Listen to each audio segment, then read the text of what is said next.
नमस्कार. मी रश्मी पाटकर. ऐकूया काही ठळक घडामोडी. संसदेचं अर्थसंकल्पीय अधिवेशन 22 जुलैपासून सुरू होणार आहे. अर्थमंत्री निर्मला सीतारामन 23 जुलै रोजी चालू आर्थिक वर्षाचा अर्थसंकल्प सादर करतील. 12 ऑगस्टपर्यंत हे अधिवेशन सुरू राहणार असल्याची माहिती संसदीय कार्यमंत्री किरेन रिजिजू यांनी दिली आहे.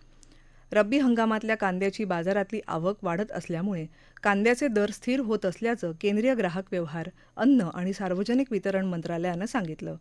गेल्या वर्षीच्या तुलनेत यंदा कांद्याचं उत्पादन कमी होऊनही देशातल्या बाजारात कांद्याची पुरेशी उपलब्धता आहे, अशी माहितीही या मंत्रालयानं दिली आहे.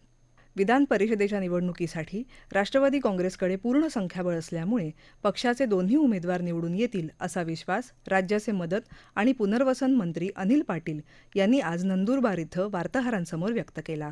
पैशाच्या भरवशावरच महाविकास आघाडीनं जास्तीचा उमेदवार उभा केल्याचा आरोपही त्यांनी केला. टाळ मृदंगाच्या गजरात आज ज्ञानेश्वर माऊलींच्या पादुकांना नीरा नदीत स्नान घालण्यात आलं. नीरा स्नानानंतर माऊलींच्या पालखी सोहळ्यानं पुणे जिल्ह्याचा निरोप घेतला.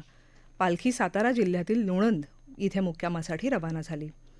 कोल्हापूरजवळच्या ज्योतिबा देवस्थानात मूर्तीच्या संवर्धनाचं काम पुरातत्व विभागातर्फे सुरू होणार आहे.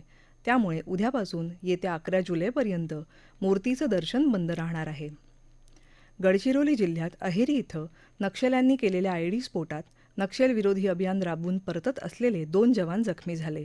मात्र जवानांनी सतर्कता दाखवत मोठा घातपात करण्याचा प्रयत्न हाणून पाडला. या घटनेनंतर परिसरात नक्षलविरोधी अभियान तीव्र करण्यात आल्याची माहिती पोलिसांनी दिली. नीट यूजी परीक्षेसंदर्भातल्या समुपदेशनाची तारीख अद्याप जाहीर झालेली नाही.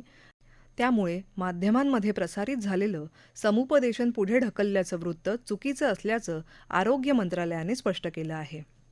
कॅनडा खुल्या बॅडमिंटन स्पर्धेत भारताच्या प्रियांशू राजावतनं जागतिक क्रमवारीत 4थ्या स्थानावर असलेल्या अँटोसेनचा उपांत्यपूर्व सामन्यात पराभव करत उपांत्य फेरीत धडक मारली.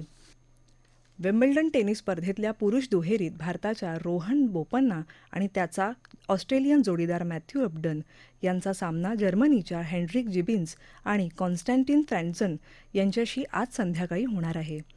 भारत विरुद्ध झिम्बाब्वे या T20 क्रिकेट मालिकेतला पहिला सामना आज झिम्बाब्वेत हरारे इथं होणार आहे.